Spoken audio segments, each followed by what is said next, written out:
sini di Host Channel.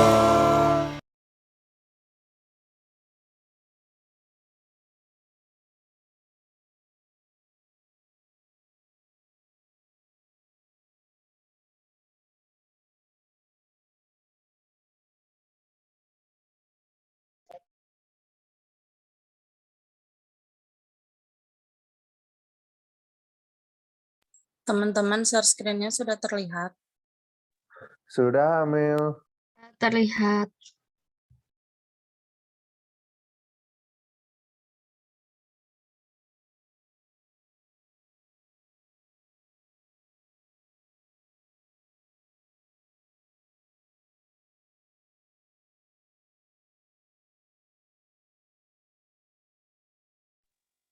Baik, presentasinya saya mulai ya. Assalamualaikum warahmatullahi wabarakatuh. Assalamualaikum warahmatullahi wabarakatuh. Alhamdulillah, puji syukur kehadiran Allah Subhanahu wa Ta'ala yang telah memberikan kita nikmat umur, nikmat iman, serta nikmat kesempatan sehingga bisa mengikuti perkuliahan kali ini. Perkenalkan, nama saya Amelia Aura selaku moderator yang akan memandu jalannya presentasi pada kesempatan kuliah online pada pagi hari ini. Adapun pemateri yang akan melakukan presentasi yang akan membahas tentang HAM atau hak asasi manusia. Sebelum memulai diskusi dan presentasi, saya akan memperkenalkan nama anggota kelompok. Yang pertama ada Firda Fauzia sebagai pemateri pertama, yang kedua ada Wulan Cahya sebagai pemateri kedua, dan Siva Silviani pemateri ketiga, dan saya sendiri sebagai pemateri terakhir. Terkait dengan rangkaian kegiatan presentasi kami hari ini, yaitu sesi pembukaan, sesi presentasi, tanya jawab, dan penutup. Sekarang kita masuk pada sesi presentasi di mana materi pertama akan dipresentasikan oleh Saudari Firda. Pada Firda, saya persilahkan.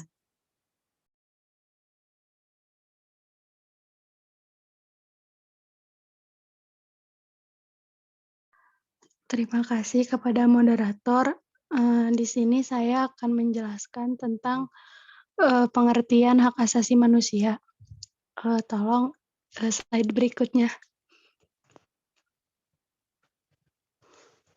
Hak asasi manusia atau yang biasa disingkat dengan HAM adalah hak yang melekat pada semua manusia. HAM berlaku selama hidup dan sifatnya tidak dapat diganggu-gugat oleh siapapun. Setiap manusia yang lahir di dunia ini memiliki hak yang melekat pada diri mereka.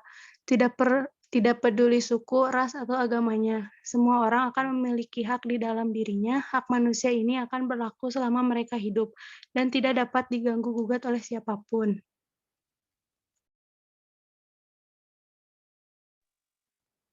Di sini ada ruang lingkup HAM meliputi hak pribadi, yaitu hak-hak persamaan hidup, kebebasan, keamanan, dan lain-lain.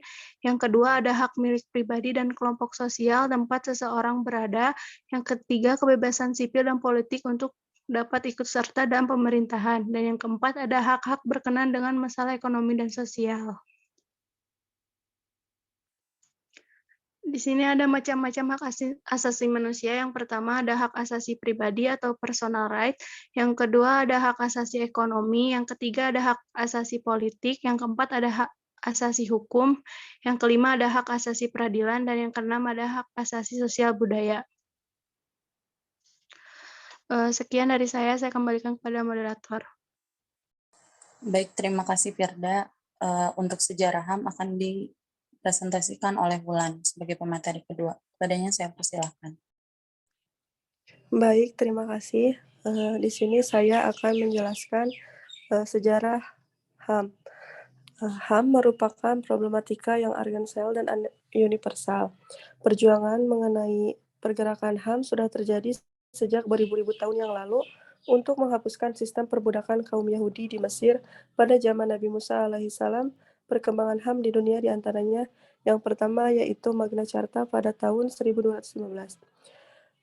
Pada abad ke-12, John yang bertindak sewenang-wenang terhadap rakyatnya, perbuatan Raja John, terjadilah pemberontakan daripada bangsawan.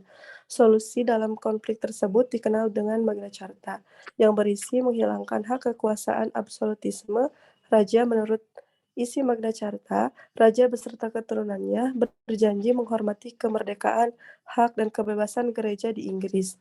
Raja berjanji akan memberikan hak-hak berikut kepada masyarakat. Pertama, yaitu hak-hak masyarakat mendapatkan penghormatan dari petugas pajak dan petugas keamanan. Artinya, masyarakat tidak akan mendapatkan perlakuan yang tidak adil tanpa bukti yang kuat. Seseorang tidak akan mendapatkan hukuman atau sanksi tegas tanpa adanya perlindungan hukum. Yang kedua yaitu Petition of Right. Petition of Right merupakan sebuah tuntutan kepada raja di hadapan parlemen yang terdiri dari utusan rakyat. Dokumen Petition of Right memuat penuntutan pajak yang disertai persetujuan. Artinya, warga negara tidak boleh dipaksakan menerima tentara di rumahnya. Yang ketiga yaitu Bill of Rights. Menurut Bill of Rights, manusia pada dasarnya memiliki kesetaraan di hadapan hukum. Gagasan tersebut memperkuat terciptanya negara hukum dan sistem demokrasi.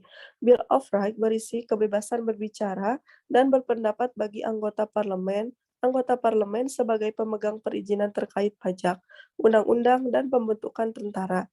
Kebebasan memeluk agama bagi semua warga dan keputusan raja dapat diubah oleh parlemen. Yang keempat yaitu Declaration of Independence. Istilah human right dan Declaration of Independence menjadi puncak perjuangan hak asasi manusia yang berisi tentang konsep melekatnya beberapa hak pada diri umat manusia secara resmi atas karunia Tuhan Yang Maha Esa. Yang kelima yaitu Resolusi Prancis. Revolusi Prancis memiliki tujuan untuk membebaskan warga negara Prancis dari kekuasaan totaliter Raja Prancis, yaitu Louis. Revolusi Prancis berhasil meletakkan hak-hak asasi manusia. Semboyan Revolusi Prancis yang terkenal yaitu kemerdekaan, kesamarataan, dan kerukunan atau persaudaraan. Yang terakhir yaitu Universal Declaration of Human Rights. Berbagai negara yang bergabung dalam PBB di Paris, Prancis, merumuskan tentang konsep HAM. Pada pasal 1 deklarasi ini, setiap individu yang dilahirkan memiliki harkat dan martabat yang sama. Mereka dikaruniai akal dan budi, bergaul satu sama lain dalam persaudaraan. Next slide.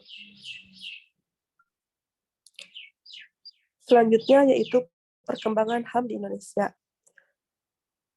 Yang pertama, sejarah HAM di Indonesia. Indonesia mengalami masa penjajahan selama berabad-abad.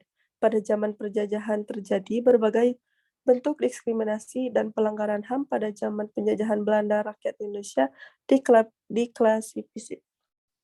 diklasifikasikan menjadi 3 strata sosial. Stratifikasi sosial tersebut memiliki dampak yang sangat luas. Adanya diskriminasi di berbagai aspek kehidupan. Ketiga strata sosial yang ada pada zaman penjajahan Belanda, yaitu masyarakat Eropa sebagai kelas pertama, masyarakat Timur Asing sebagai kelas 2, dan masyarakat pribumi sebagai kelas 3. Stratifikasi yang berujung pada tindakan diskriminatif kepada manusia inilah yang bertentangan dengan harkat dan martabat sebagai seorang manusia.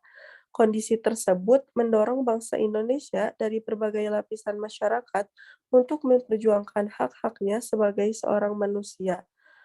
Upaya memperjuangkan HAM dapat dilihat dari momentum-momentum yang terjadi seperti Kebangkitan Nasional pada tanggal 20 Mei tahun 1908, Sumpah Pemuda pada tanggal 28 Oktober 1928, Proklamasi Kemerdekaan pada tanggal 17 Agustus 1945, Undang-Undang RIS, Undang-Undang 1950 secara tertulis mencantumkan konsep HAM. Ketetapan MPRS nomor 14 MPRS tahun 1966 tentang pemberian panitia ad hoc untuk menyiapkan dokumen rancangan piagam hak asasi manusia dan hak serta kewajiban warga negara tahun 1993 berdasarkan keputusan Presiden nomor 50 tahun 1993 dibentuk Komisi Hak Asasi Manusia. Selanjutnya, persoalan HAM dimasukkan dalam GBHN tahun 1958, Sidang Istimewa MPRN 1998 merumuskan piagam HAM secara eksplisit melalui ketetapan MPR RI nomor 17 MPR tahun 1998 tentang pandangan dan sikap bangsa Indonesia terhadap HAM. Ketetapan MPR nomor 17 ini dijabarkan dalam Undang-Undang RI nomor 39 tahun 2000 sebagai pelaksanaan HAM di Indonesia. Prinsip dan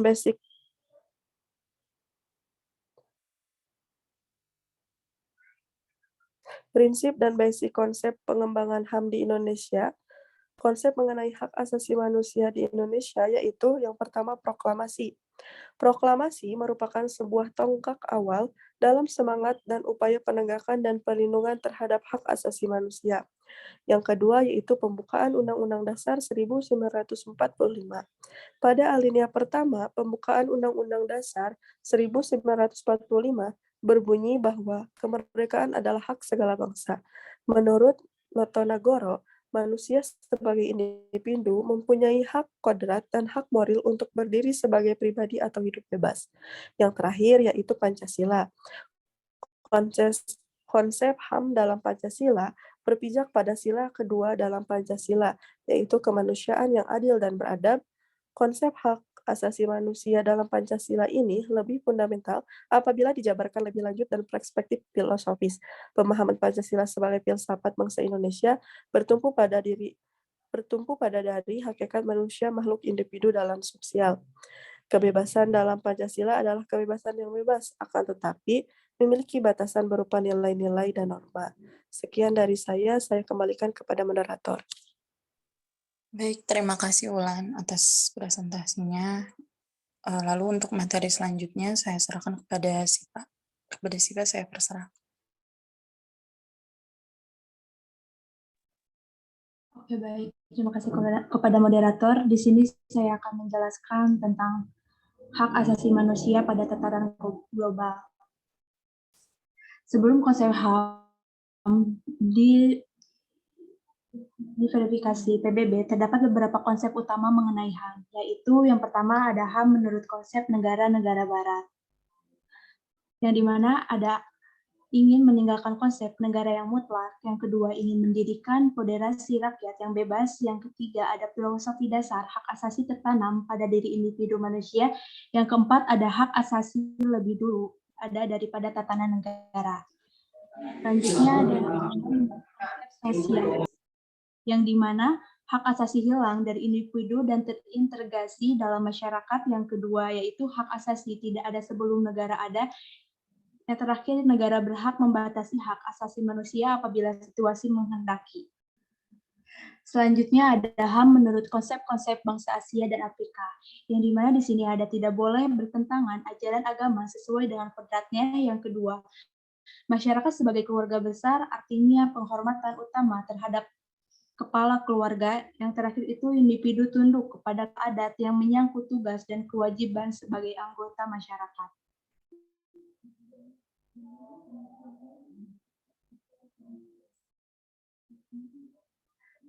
Selanjutnya di sini ada HAM menurut konsep PBB. Konsep HAM ini dibidani oleh sebuah komisi PBB yang dipimpin oleh Eleanor Roosevelt dan secara resmi disebut Universal Declaration of Human Rights. Menyatakan bahwa setiap orang mempunyai, yang pertama itu ada hak untuk hidup, kemerdekaan, dan keamanan badan. Selanjutnya hak untuk diakui kepribadiannya menurut hukum. Yang ketiga hak untuk mendapat jaminan hukum dalam perkara pidana. Yang keempat ada hak untuk masuk dan keluar wilayah suatu negara. Lalu hak untuk mendapat hak milik atas benda. Yang kelima ada hak untuk bebas mengutarakan pikiran dan perasaan. Hak untuk bebas memeluk agama, hak untuk mendapat pekerjaan, hak untuk berdagang, hak untuk mendapat pendidikan, lalu hak untuk turut serta dalam gerakan kebudayaan masyarakat. Yang terakhir ada hak untuk menikmati kesenian dan turut serta dalam kemajuan keilmuan. Sekian dari saya kembalikan kepada moderator. Terima kasih Teh Sipa. Materi yang selanjutnya akan saya presentasikan.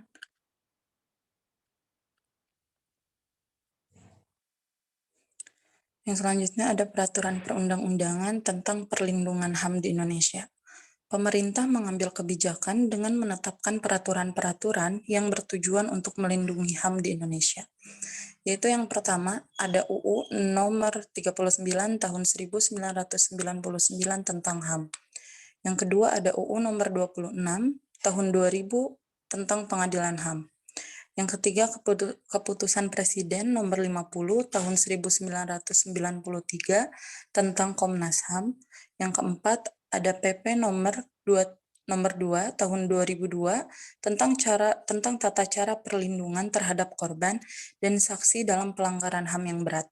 Yang kelima, ada PP nomor 3 tahun 2002 tentang kompensasi, restitusi, dan rehabilitasi terhadap korban pelanggaran HAM yang berat. Lalu kesimpulannya, hak asasi manusia adalah anugerah yang langsung diterima manusia dari Tuhan Yang Maha Esa. Setiap manusia memiliki hak yang harus dihormati, dilindungi, dan dijunjung tinggi oleh pemerintah dan hukum. Menurut John Locke maupun Koncoro Purbo Pranoto, hak asasi adalah hak yang diperoleh dari Tan menurut kodrat dan hakikat setiap manusia. Sebab hak asasi bersifat suci. Berbeda dengan David Bentham dan Kevin Boyle, menurut mereka hak asasi adalah kebebasan setiap individu untuk memenuhi kebutuhannya. Sedangkan menurut Maryam Budiarjo, hak asasi manusia adalah hak yang dibawa manusia sejak lahir ke dalam kehidupan masyarakat. Karena sifatnya yang universal, setiap orang memiliki hak yang sama tanpa jenis membedakan bangsa, ras, agama, golongan dan kelamin. Dengan demikian, semua orang harus memperoleh kesempatan berkembang sesuai bakat dan cita-citanya. Setiap individu mempunyai keinginan agar HAM-nya terpenuhi. Tapi satu hal yang perlu kita ingat, bahwa jangan pernah melanggar atau menindas HAM orang lain. Dalam kehidupan bernegara, HAM diatur dan dilindungi oleh Perundang-undangan RI, di mana setiap bentuk pelanggaran HAM, baik yang dilakukan oleh seseorang, kelompok, atau suatu instansi, atau bahkan suatu negara, akan diadili dalam pelaksanaan peradilan HAM. Pengadilan HAM menempuh proses pengadilan melalui hukum acara peradilan HAM sebagaimana terdapat dalam Undang-Undang Pengadilan HAM. Sekian dari kelompok kami.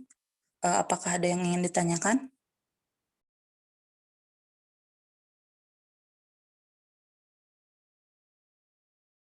Izin bertanya. Baik, silakan Gandis.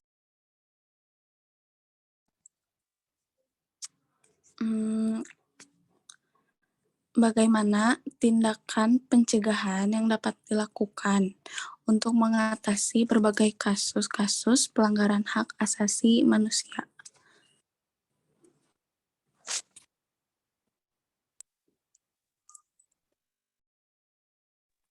Baik, terima kasih pertanyaannya. Karena terbatasnya waktu, saya tampung dulu. Selanjutnya saya berikan kepada kelompok selanjutnya.